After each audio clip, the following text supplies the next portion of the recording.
సున్నిత మనస్కులు భయపడేవారు చూడకండి, కానీ మీ ఆత్మను పోగొట్టుకోకూడదు అనుకుంటే చూడండి. అగాధము తెరువగా పెద్ద కొలిమిల నుండి పొగ వంటి పొగ వచ్చెను. ఆ పొగలో నుండి మిడతలు భూమిపైకి వచ్చెను.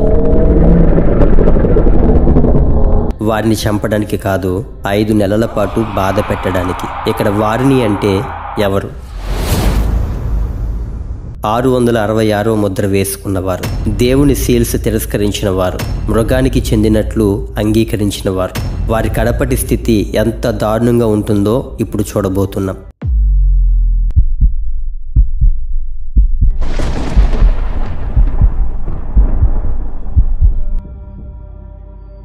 స్వరూప్ బీపీహెచ్ యూట్యూబ్ ఛానల్ను సబ్స్క్రైబ్ చేసుకొని ఈ వీడియోని లైక్ చేయండి. ఇన్స్టాగ్రామ్లో కూడా ఫాలో చేయండి. కొన్ని లక్షల మంది ఒక్కసారిగా అదృశ్యమయ్యారు. రోడ్లలో, ఇళ్లల్లో, కార్యాలయాల్లో ప్రజలు మాయం. ప్రపంచమంతా కుదేలైపోయింది.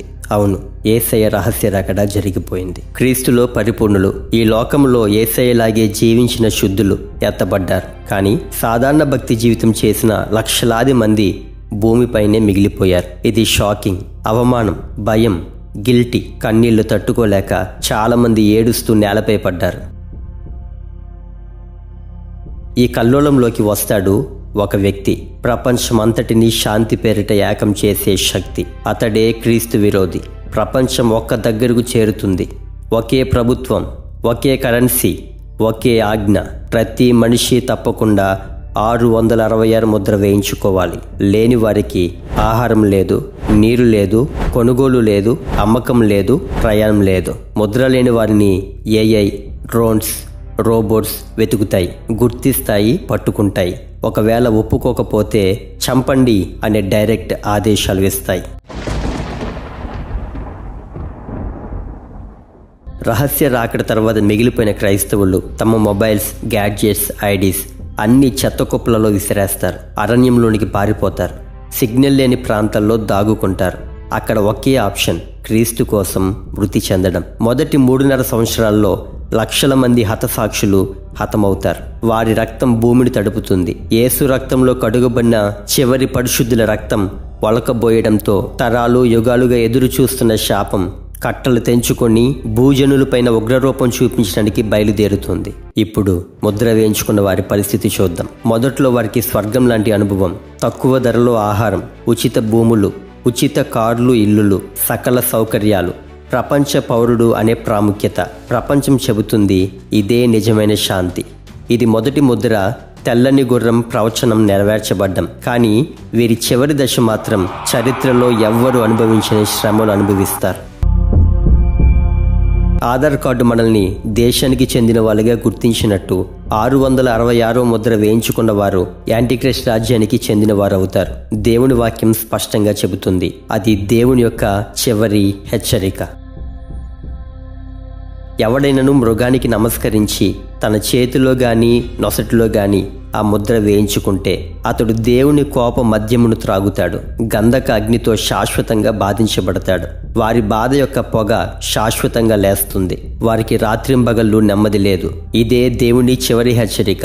దీనిని మనసును పెట్టకుండా ముద్ర వేయించుకున్న వారికి తటస్థించే మహా గొప్ప శ్రమలలో కొన్నింటిని మాత్రమే ఇప్పుడు వివరిస్తూ ఉన్నాను. 5 ఉగ్రత పాత్రలు, అంతం యొక్క ప్రారంభం. ప్రకటన గ్రంథము 16వ అధ్యాయం 2వ వచనం. ఈ పాత్ర కృమ్మరించబడగానే ముద్ర వేసుకున్న వారి శరీరాలపై పెద్ద పెద్ద పుండ్లు పుడతాయి. ఇవి సాధారణంగా గాయాలు కాదు. పాము కాటుకు గురైన వారి దేహం ఎలా మారుతుందో అలా శరీరం అంతా స్వెల్లింగ్, ఉబ్బిపోవడం ప్రారంభించబడుతుంది. మాంసం కరుగుతున్నట్లు ఉండే బొబ్బలు రాబోతూ ఉన్నాయి. ఈ పుండ్లతో రాత్రింబగలు నొప్పి అనుభవిస్తూనే ఉంటారు. శరీరం నుండి వాసన వస్తుంది. పుండ్లు పగులుతూ ఒకలాంటి ద్రవం బయటకు వస్తుంది. వాసన భరించలేనంతగా ఉంటుంది. నిద్ర ఉండదు. వారు పడుకోలేరు. వారి కాళ్ళు, చేతులు, ముఖం అన్నీ పుండ్లతో నిండిపోతాయి. మందులు పనిచేయవు. ఏ ఆయింట్మెంట్, యాంటీసెప్టిక్, ఇంజెక్షన్ ఏది పనిచేయదు. టెక్నాలజీ ఉపయోగం లేనిదిగా మారుతుంది. Medical science helpless. వారు దేవుని పేరు దూషిస్తారు. వారి మనసు పూర్తిగా చీకటితో నిండిపోతుంది. తమ మంచి రోజులను గుర్తు చేసుకొని ఏడుస్తూ ఉంటారు. ప్రపంచంలోని అన్ని సముద్రాలు రెండవ పాత్ర క్రొమ్మరించిన వెంటనే సంపూర్ణంగా రక్తంలా మారుతాయి. చేపలు, జీవులు అన్నీ చచ్చిపోతాయి. భూమి మీద గాలి కూడా విషమవుతుంది. కిలోమీటర్ల దూరంలో కూడా మృతవాసన. వారి ముక్కులకు గాలి కూడా శాపంగా మారుతుంది. అన్నీ ఎర్రటి సముద్రాలుగా కనిపిస్తాయి. వ్యాపారం పూర్తిగా ఆగిపోతుంది. షిప్పింగ్, ఇంపోర్ట్, ఎక్స్పోర్ట్ కొలాప్స్ అవుతాయి. ఫుడ్ సప్లై చైన్ బ్రేక్ అవుతుంది. ముద్ర ఉన్నా ఆహారం లేదు. ప్రపంచ ఆర్థిక వ్యవస్థ నిలిచిపోతుంది. వారికి ఆర్థిక సౌకర్యం ఇచ్చిన మృగరాజ్యం ఇప్పుడు యూజ్లెస్ అవుతుంది. నీటి వనరులు రక్తంలా మారడం. ప్రకటన గ్రంథము 16:4 త్రాగే నీరు, బావులు, చెరువులు, భూమిలో ఉండే నీరు అన్ని రక్తముగా మారుతాయి. దాహముతో నోరు ఎండిపోతుంది. వారు నీరు తాగుతారు, కానీ రక్తం పీల్చినట్టుంటుంది. తాగలేరు. తాగకపోతే బ్రతికి ఉండలేరు. ఆ సమయంలో కూడా దేవుని దూషిస్తారు, కానీ మారు మనసు రాదు. శరీరం బీటలు పడుతుంది. డీహైడ్రేషన్ ఎక్స్ట్రీమ్ అవుతుంది. మొత్తం శరీరం ఎండిపోయిన చెట్టులాగా అవుతుంది. సూర్యుడు భయంకరంగా మండిపోవడం. ప్రకటన గ్రంథం 16:8 సూర్యుని వేడి 20 నుండి 30 రెట్లు అధికముగా అవుతుంది. యూవీ రేస్ శరీరాన్ని మేకుల్లా పొడుస్తాయి. దాహం పెరిగే కొద్దీ వారు మరింత బాధపడతారు. వారు కళ్ళు కాలిపోతాయి. కొన్ని నిమిషాలు బయట ఉన్న వారి ముఖ చర్మం అక్షరాల గుగ్గిలం అవుతుంది. ఆ సమయంలో కూడా వారు మారు మనసు పొందరు. హృదయం సంపూర్ణంగా కఠినమవుతుంది. భూమి మీద ఏ నీడను ఆశ్రయించడానికి వీలు ఉండదు. సౌర తుఫానికి ఎలక్ట్రానిక్ వస్తువులన్నీ కాలిపోతాయి. కాబట్టి ఏ ఏసీ, కూలర్ పనిచేయవు. నీ ఒళ్ళు చల్లపరుచుకోవడానికి భూమి మీద నీకు ఏ వస్తువు ఉండదు. మృగం యొక్క సింహాసనం చీకటి అవుతుంది. ప్రకటన గ్రంథము 16:10 మృగం యొక్క రాజ్యము చీకటితో నిండెను. వారు తమ బాధ చేత నాలుకలు కరుచుకునిరి. ఇది అత్యంత భయంకర పాత్ర. సూర్యుడు, చంద్రుడు, నక్షత్రాలు పనికిరావు.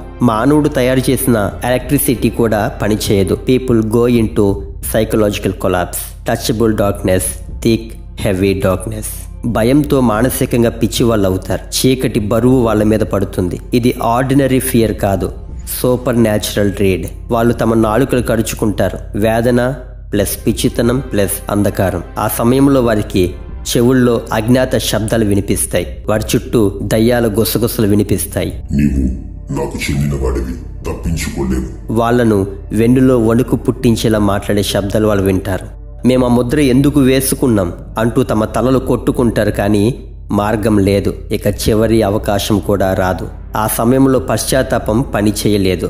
వారి స్థితి గంధక అగ్ని వైపు డైరెక్ట్గా నడిచే మార్గం అవుతుంది. వీటన్నిటికంటే మించి మరొక బాధ రాబోతుంది. ఇప్పటికే వేసుకున్న ముద్ర శరీరంలో పగిలి శరీరము లోపలి భాగాలను ధ్వంసం చేస్తుంది.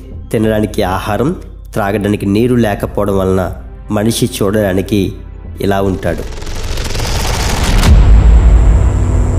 అప్పటికే చావును ప్రేమించడం ప్రారంభిస్తారు, కానీ ఆ చావు వారిని ఐ హేట్ యు అంటుంది. సూర్యప్రకాశం 20 నుండి 30 రెట్లు పెరగడం వలన లేవ్యకాండము 26:19 ఆకాశము ఇనుము వలెను, భూమి ఎత్తడి వలెను ఉండజేసేదను. భూమి అంత భయంకరమైన వేడిమితో ఉంటుంది. ఇప్పుడు మానవుడు చూడడానికి అక్షరాల ఇలా ఉంటాడు. ఎక్కడితో అయిపోయింది అనుకుంటున్నారా? ఆగండి. సెకండ్ హాఫ్ చూడకుండా వెళ్ళిపోతారా? సినిమా కంప్లీట్ చేయండి. ప్రకటన గ్రంథము 9:1 అగాధము తెరువగా పొగలాంటి పొగ ఆ అగాధములో నుండి మిడతల లాంటి జీవులు బయటికి వచ్చాయి. వాటిని చూడగానే గుండె కొట్టుకునే వేగం అమాంతం పెరుగుతుంది. వికృతమైన, అసహ్యమైన, ఎంతో బలమైన, తమ జీవితంలో ఎప్పుడూ చూడని విచిత్ర జీవులను చూసి వారి భయం ఆకాశాన్ని అంటుతుంది. ఆ జీవులకు మనుషులను చంపడానికి అధికారం ఇవ్వలేదు, కానీ 5 నెలల వరకు బాధించడానికి అధికారం ఇవ్వబడింది. సింహము వంటి పళ్ళు ఉంటాయి. వాటితో మనిషి దేహం చీల్చడం వలన ఎంత బాధ, వేదన అనుభవిస్తారో మీ ఊహకే వదిలేస్తున్నా. ఒక్కొక్క జీవికి తేలుకు ఉండే తోకలు ఉంటాయి.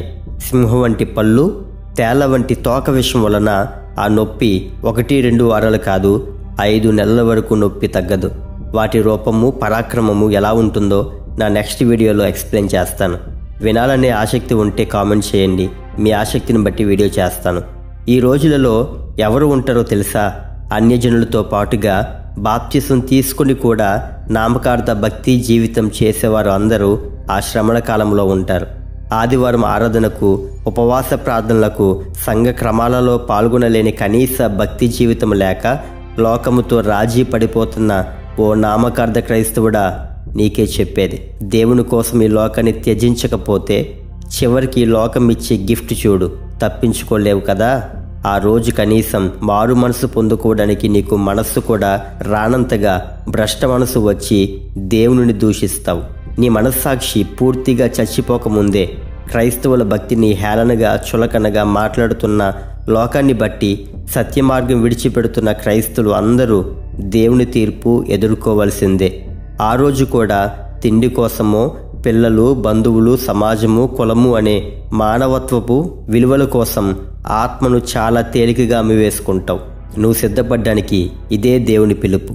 లోకంలో నుండి తప్పించబడు. నీ భక్తి జీవితంతో ప్రపంచాన్నే కదిలించాలి. సమయం లేదు. క్రీస్తు కోసం మరణించడానికి సిద్ధపడవలసిన రోజులలో సిగ్గును వదిలి క్రీస్తు వైపు కదులు. యేసు త్వరగా వచ్చుచున్నాడు. సహోదర సహోదరి, ఈ వాక్యాలు నీ ఆత్మకి శబ్దమైతే, ఇవి నీ హృదయాన్ని వెంటాడితే, ఇలాంటి దేవుని సందేశాలు మరింత వినాలని అనిపిస్తే ఈ వీడియోని మీతో ఆపివేయకుండా ఇంకో ఆత్మకి పంపించండి. ఒక్క షేర్ ఎవరో ఒకరి జీవితాన్ని మార్చవచ్చు. మా ఛానల్ స్వరూప్ BPH దేవుని వాక్యంని ప్రకటించడానికి మాత్రమే నిలిచింది. నీ ఆత్మీయ ప్రయాణములో మాతో కొనసాగాలని అనుకుంటే ఇప్పుడే సబ్స్క్రైబ్ చేయండి, బెల్ ఐకాన్ని ప్రెస్ చేయండి. నన్ను రహస్య రాకడకు సిద్ధపరచండి అని మీ కామెంట్ను టైప్ చేయండి. మీరు చేసే ఆ కామెంట్ మరో ఆత్మకు వెలుగవుతుంది. గొప్ప క్రైస్తవ సాక్ష్యాలు స్వరూప్ NTC అనే యూట్యూబ్ ఛానల్లో అప్లోడ్ చేస్తాను. కాబట్టి ఆ ఛానల్ కూడా సబ్స్క్రైబ్ చేసుకోండి. లింక్ డిస్క్రిప్షన్లో ఇస్తాను. దేవుడు మన మీద దయగలవాడు. మనమంతా సిద్ధపడదాం. ఆమేన్.